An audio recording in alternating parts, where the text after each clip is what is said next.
So, before I start, this is a Trojan horse type of presentation. This isn't the actual title, and I'm not actually going to talk about this. And we're going to see what that means in a couple of seconds. So before we start, obligatory introductions. Hello, everyone. My name is Bogdan Habic. I'm one of the co-founders and CTO at Tenderly. And at Tenderly, we're building a full-stack infrastructure solution for Web3 teams and dApps. That means literally nothing to anyone ever, but it sounds very nice on the landing page, so that's why I'm sending it here. But before we start, raise of hands. How many of you have used a local node? Okay. Keep your hands up and then lower your hands if something isn't true.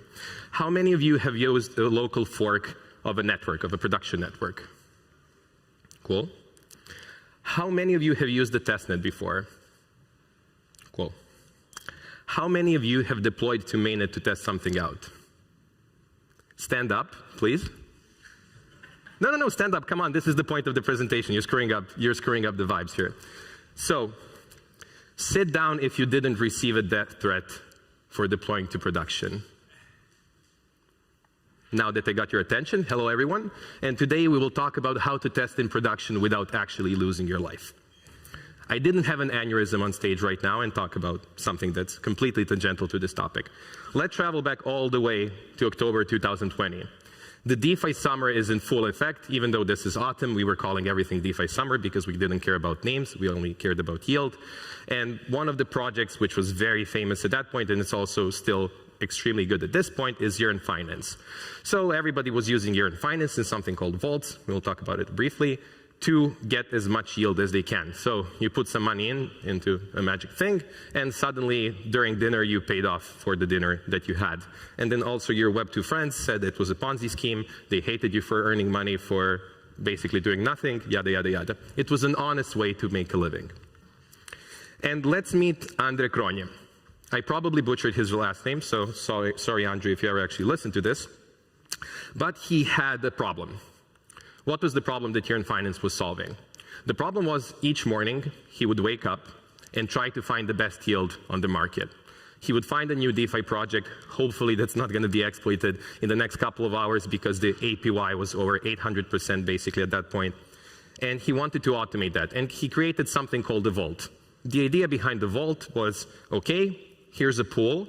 People throw money into the said pool. And the pool is intelligent enough to find the best yield on the market and to move it around. This is now a DeFi primitive. Back then, this was complete innovation, all new, etc. There was a problem while he was testing this. It was extremely, but like extremely hard and impossible to test this out.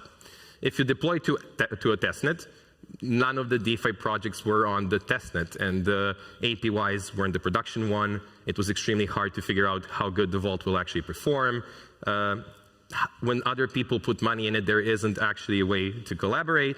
It was extremely hard. So he came up with this mantra saying, I test in production.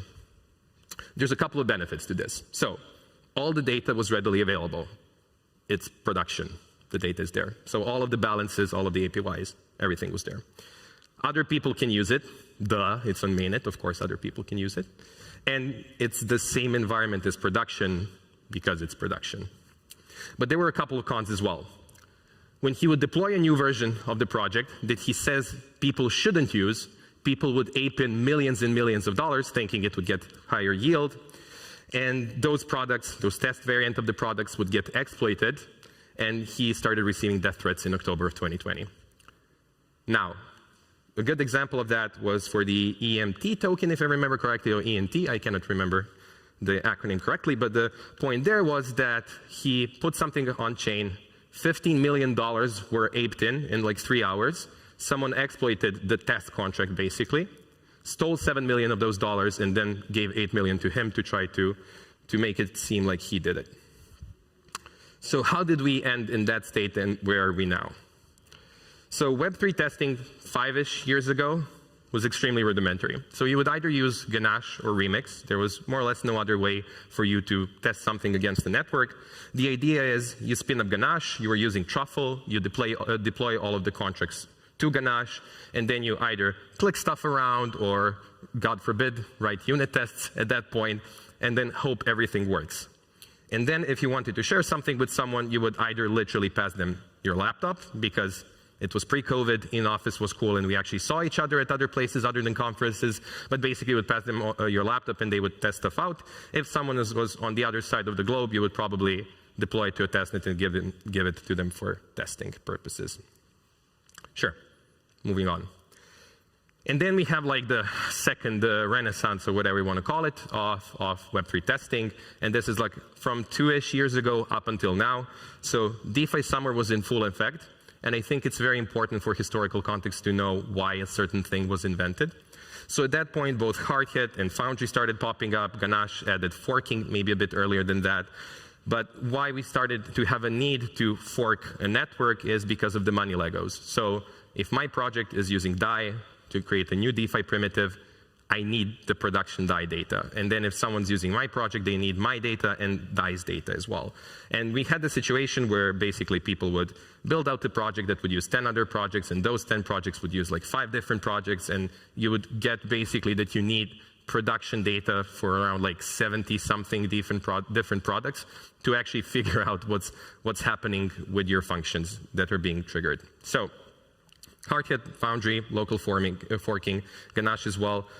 Around that time, a bit earlier, this is a small shill, we also developed Tenderly forks, which the idea was they're hosted, you get an RPC link, it's a fork of a production network, and the benefit there is like it's not on your laptop, it was faster, and then also it can be shared with people. But this was like the bleeding edge, and this is more or less still the bleeding edge.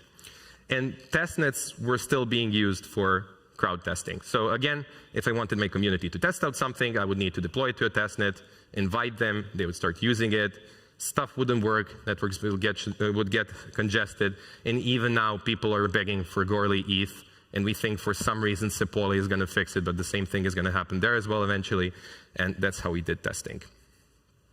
This is amazing, is it? It's not. This is extremely sad, actually. What does Web 2 have? So, confession, but I guess a lot of people in the room can make the same statement. In my previous life, I was a Web 2 developer. Tamara from our team would say I was a PHP developer because I wrote PHP for 2-3 years, and everybody remembers you as a PHP developer. They completely forget like 8 years ago of Go afterwards. But the thing that we are definitely missing from Web 2 is a bunch of things. So at the neighbor's garden, the flowers are much nicer. So you have stuff like per PR staging environments. The idea here is I make a pull request on a GitHub, GitLab, or whichever other repository that I use, and I get a full-on staging environment that anyone who is reviewing the PR can take a look and use it. We have red-green deployments. So the idea is if I have 6 replicas of a service, I can basically change services one by one, and then if anything is going wrong, it just automatically rolls back. If everything is okay, the deployment is green and we deployed. There's canary deployments as well. Now this is a complete tangent to the presentation, but those who know me know that I like saying interesting trivia. So how canary deployments came up with the name actually was in coal mines in one of the 2 previous centuries, to be completely honest, I don't know which one. People who were digging in coal mines would take a canary, the bird, would take a canary in a cage to the coal mine, start digging, and then if they hit a natural gas deposit that humans cannot smell, once the canary passes out, you would know that there's poisonous gas in the said mine, and people would start running out.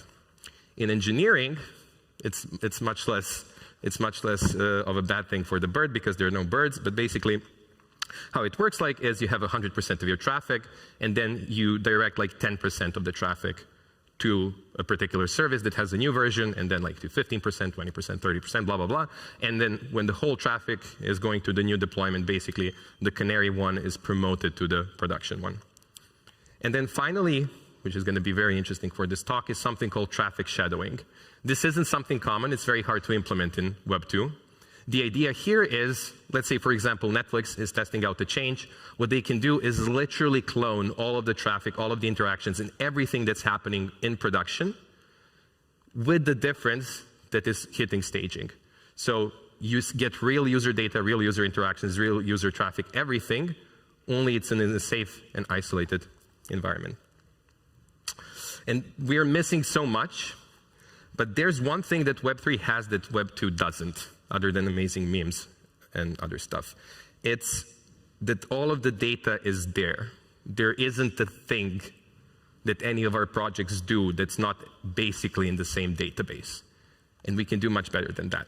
So, story time. This is Ethyl protocol. It's a DeFi project which I'm not trying to pitch because I'm an engineer, I'm not a financial person. I can read the description for you if you want. Ethyl is a financial interoperability layer that connects the whole Web3 space, facilitating new value creation via crowd lending. Again, I'm quite sure, amazing job. The team is amazing. We worked with them. I'm not going to say that I understand all of the financial wizardry that they're doing. And they want to deploy to Arbitrum. But there was a question, are we making something useful? Are we making something that will work? And like, will we get hacked like in the first 2 days? So they came up with an idea. Let's spin up our own testnet. What can you do right now to do that?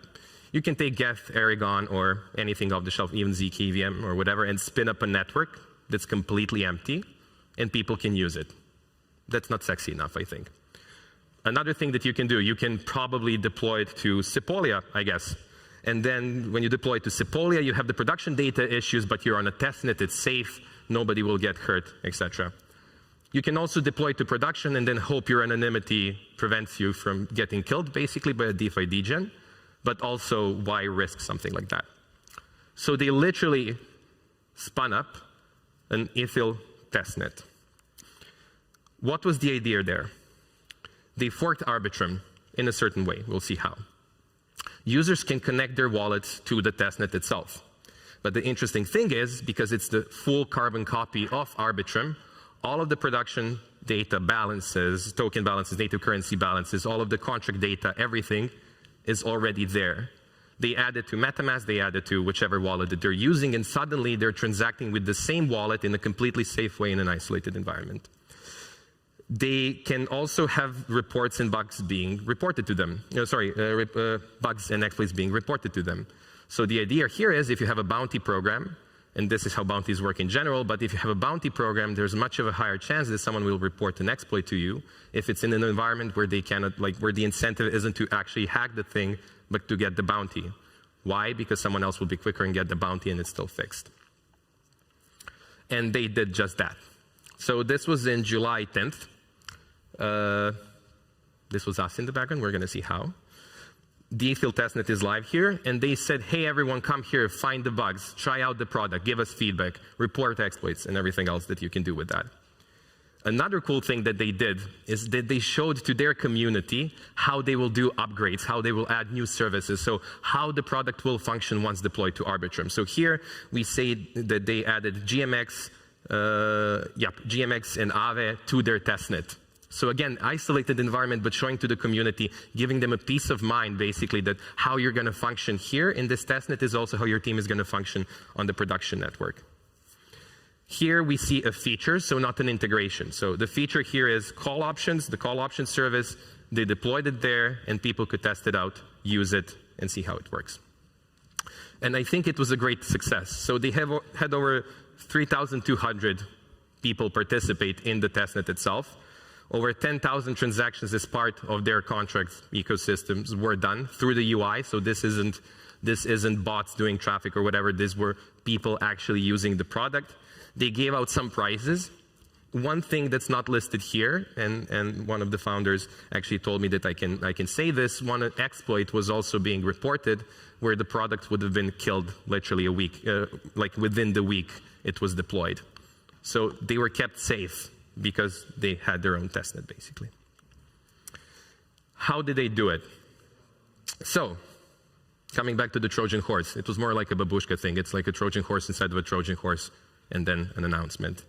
I'm glad to announce something called Tenderly testnets. Now, I can pitch it to you, but first of all, let's see how fucking gorgeous they look. So here, on the left, you can see all of the transactions that happen on your testnet that you have spun up. So here we can see that in the last 24 hours, like 123,000 transactions were done on a particular testnet. Here, you see all of the gas that was being spent. People generally use Tenderly for gas profiling and optimizing gas, but there's always a question, if I do this optimization in aggregate, will I actually save on gas? So here, by having people use it for real, you can actually see how much gas is being spent.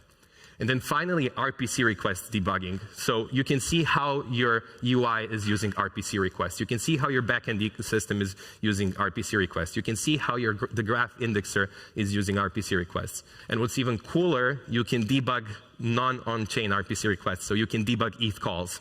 So a front-end engineer, for example, can come and say, hey, this ETH call failed, and then instead of bugging someone who knows Solidity, they can actually go into the Tenderly debugger and see it. It's a full-on environment, so it comes with the faucet itself. Here you can see either people requesting faucet amounts or you sending it to a faucet. This can also be public in a sense. It's an RPC link, only a very magic one, so it's very easy to integrate literally with anything that you already use. If it takes you 5 minutes to integrate Sepolia, it literally takes you maybe even less because you're forking a production network.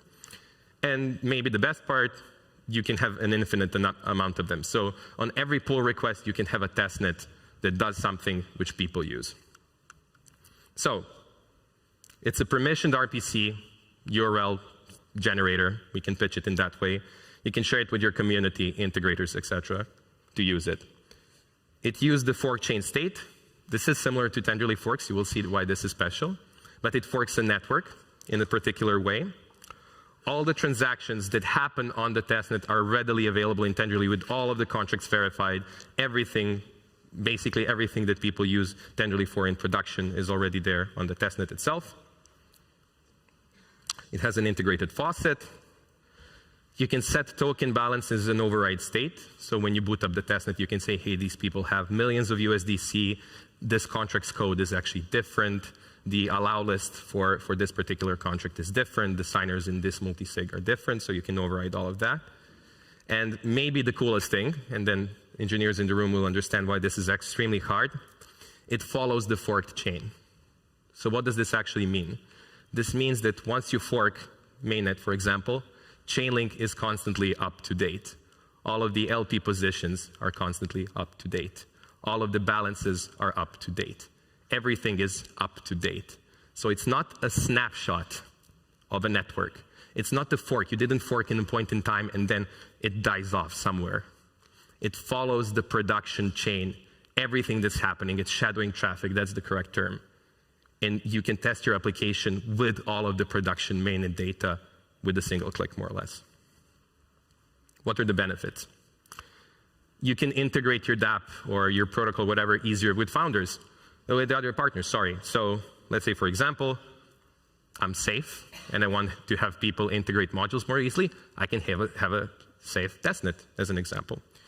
You can showcase new versions of the protocol to the community, self-explanatory.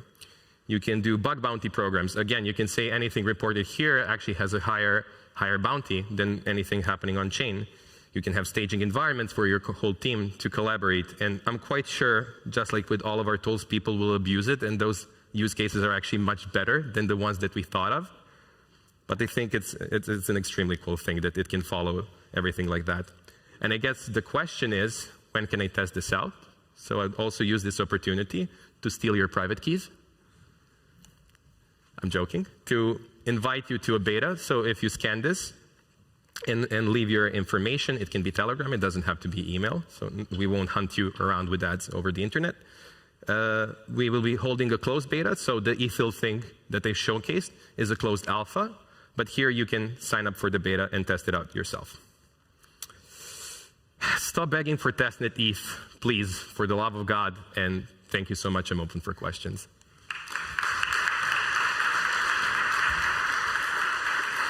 So you can drink some water before. I'm going to drink some water. I can do an ASMR version. Wait. Any questions? Yeah. Clear the throat well. So, gentleman over here. The ASMR idea was bad. The water is thanks for the talk. So the question is, if everything is up to date, what happens if the state isn't working? Imagine I have 5 ETH in mainnet, and I spent these 5 ETH in the testnet, and then on mainnet I spent these 5 again. What happens then? How do we resolve these issues with transactions that would fail on the testnet but were successful in mainnet? Sure. I'm coughing actually to buy time here. Sorry, I'm good. Anywho, so once you touch a storage slot, This was such a bad idea. You want more? No, I'm good. Once you touch a storage slot, that storage slot is followed only from the testnet itself. I hope that answers your question. I would do it in more words, but I'm dying here right now. Any more questions? I think there's- over yeah. there. If not, Hey, one of the main problems that if we have to set up a testnet is the cost, right? Because for any use case, let's say we have testing or staking infrastructure, and we set up the testnet, this probably costs quite a lot to us. And currently, sometimes we need to maintain these testnets as well for a longer time. So in this case, can we leverage it like as a pay-per-use model, and how would the cost look like in this case? It's a pay-per-use model, yes. How much it will cost, I have no idea, to be completely honest. We're still testing this out. The thing to note there is a couple of things. So this isn't running any consensus layer per se. So it doesn't have validators, it doesn't have staking, it doesn't have stuff like that. It's a virtualized network, just like our forks, for example, don't have validators and stuff like that. And I think when you're running a testnet, unless the testnet itself is your product, like you're working at Polygon and want to have a zkVM testnet, if you're building a DeFi project, nobody cares about the consensus layer part. Everybody cares about the smart contracts. And then if you take all of that out of the equation, the testnet, validators, and everything else, it's actually much cheaper. So I hope that answers your question. I don't have a concrete answer, but yeah. If you sign up, I'm sure we're going to send you an email about it. There's a so question. he can ask a question. Do you already have like sort of GitHub Actions ready, configurable to like start using this on every pull I can lie request? to you and say yes. So it's very easy to configure a GitHub action with our CLI, and we are working on having a GitHub action that you can just one-click install.